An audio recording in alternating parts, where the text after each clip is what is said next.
here's the thing, this is a city car. It's designed for the city, and that is where this car is at its best. This is the Toyota Aygo Cross. It's one of a dying breed of small city cars with a petrol engine and a manual gearbox. Almost all of this car's rivals have gone or are going electric. Fiat 500, electric. Mini, electric. But why? Should buyers of cars like this be shunning EVs and holding on to their petrol engines for as long as humanly possible? After all, where this car is so perfectly suited, an urban environment, people live in flats and terraced houses, and it's not as easy for them to charge as it is for people who live with driveways or garages. So over the next few minutes, we're going to pick this car apart and find out everything that you need to know about it. We're going to look at practicality, we're going to look at performance, we're going to look at value for money.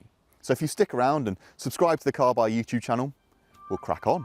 If the Aygo looks familiar but different both at the same time, that'll be because instead of starting with a completely clean sheet of paper, Toyota's designers have taken the old Aygo and kind of stretched it and adapted it, giving it a more SUV-inspired body. It's still a really small car though. At just 3.7 metres long, it's shorter than a Mini, despite the fact it has an extra pair of doors. Those rear doors do make this car a little bit more practical, and it is easier to get in the back than it is in, say, the Mini. Now this car is 90mm longer than before, but most of that space seems to have made itself known in the front rather than in the back. The back, as I'm about to show you, isn't the most spacious.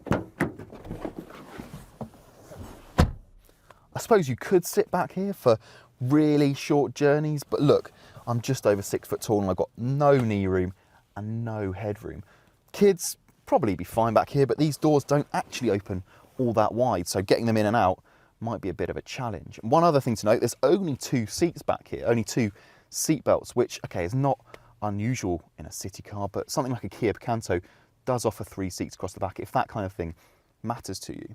In terms of bonus features or little luxuries back here, there's a cup holder, that's about it. There's no vents, no extra USB slots, and these windows, they only pop out. They don't roll down like they would in something more expensive or bigger.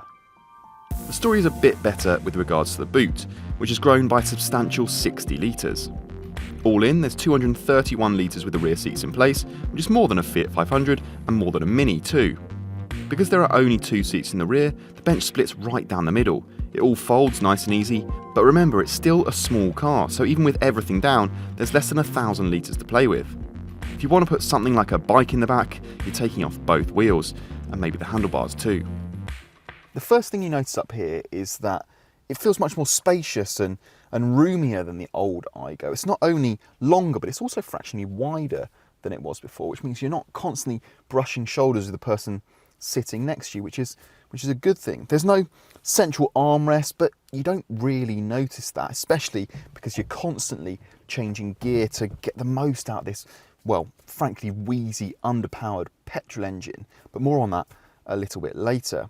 Elsewhere though, the Aygo feels like it's just got a kind of youthful vibe, which is so common in this area of the market. You've got colour over on the air vents and around the gear selector. You've got this kind of big oval shape up here. While that's all well and good, it is obvious that this car is built to a price. So there are some scratchier materials on the dashboard and some exposed metal on the door. But the materials that are used, they feel durable rather than just things that have been used to cut costs. While this isn't a 10 grand city car anymore, it's not a luxury limousine either. So you don't expect high-end luxury features. That's just not how it works. Having said that, you do get a touchscreen on all models. Depending on trim, it's either 7, 8 or 9 inches. This is the mid-spec 8-inch screen, but regardless of which one you go for, you get Apple CarPlay and Android Auto as standard, and that's a good thing because Toyota's system, well, it's just not the most intuitive and it's a bit laggy.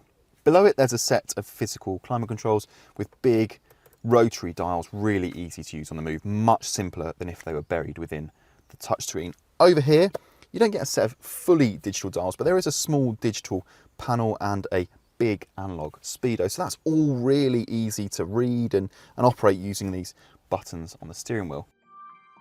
We'll save you all the pain of running through the various trims on offer. At the time of filming, there were 4 specs to choose from, but for most people, the entry-level Pure model should do the trick.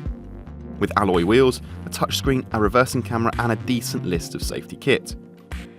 Our car is an Edge, which brings two-tone paint, bigger wheels, bigger infotainment display and climate control.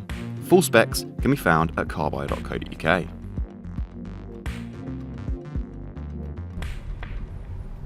Now, one option added to our car is this folding fabric roof. It's an £895 extra, which is great when you're nipping around town in warmer weather, but like any sunroof, it does create a bit of buffeting at higher speeds, so we'll close it for the time being. But here's the thing, this is a city car. It's designed for the city, and that is where this car is at its best. We could go on all day arguing the pros and the cons of electric cars, but the fact of the matter is, a lot of people simply aren't ready to make the switch. So the question is this kind of car worth considering if you can't plug in? Not an easy answer, but ultimately there is still a lot to like about this Aygo Cross. The driving position, for example, is 55mm higher than it was in the old car, and okay, you never feel like you're driving a Range Rover, but that added height does give you a decent view out. Certainly if you're looking forwards, it's not so great out the back with that chunky C-pillar. This light, quick steering as well, it makes it really easy to confidently make quick lane changes and nip in and out of traffic. The driver's seat isn't the only thing that's been raised either. The suspension is slightly higher than before as well, which means there is a little bit of roll through the corners, but overall the Aygo handles pretty neatly, and the ride's not too bad considering the big wheels either. But that's where the compliments end. This engine feels outdated, it's wheezy, it's underpowered. It's fine around town, but if you want to go out onto rural or motorways, then it's just a really laborious process. You have to work this gearbox so hard, as we mentioned before. 0 to 62 miles an hour takes 15.6 seconds. 15.6! Overall, an electric Fiat 500 feels much more sprightly and just more reassuring if you ever need to get out of trouble in a hurry. And of course, another benefit of going electric is that if you ever do need to do higher speed stuff, then you don't find yourself bouncing off the red line like you do in this car. On the motorway, the Aygo isn't exactly quiet. Yes, it's more mature than before, but it's still better suited to the urban environment. There is a CVT automatic gearbox, which I guess is a better comparison to the electric cars that I keep mentioning, but it's £1,000 and, well, it all adds up. As tested, if you add the automatic gearbox to this car, you're knocking on the door of £18,000, and this is only trim 2 of 4. Toyota might be famous for its hybrid technology, but there's no such trickery in the Aygo Cross, just a humble 1-litre petrol engine. But for many, that'll be perfect. Officially, the Aygo will do 60.1 miles per gallon and emit just 107 grams per kilometre of CO2. Understandably, no model costs more than £40,000, so the road tax is cheap too. The auto isn't quite as frugal, but there's not an awful lot in it. Further to this, insurance is cheap. And if you plan to keep your car for a long time, as long as it is serviced at a Toyota dealer, you can keep extending the warranty for up to 10 years. Right, how about some deal makers and deal breakers? Don't be put off by list prices. Cars are more expensive than they have ever been, but you can still get an Aygo Cross for around £200 per month with a reasonable deposit. And you won't scrimp on kit either. Most will find the entry-level car well equipped, but mid-spec cars like ours stand out with their two-tone paint and other goodies. Cheap to buy and cheap to run. With petrol costs spiralling, it's comforting to know that the Aygo can do 50 miles per gallon without much effort at all. On the downsides, there's only one engine, a 1-litre petrol with 71 brake horsepower. It's slow and not well suited to longer journeys. The rear doors add a dose of versatility, and the boot's a good size, but this is a small car. Adults won't thank you for shoehorning them into the back.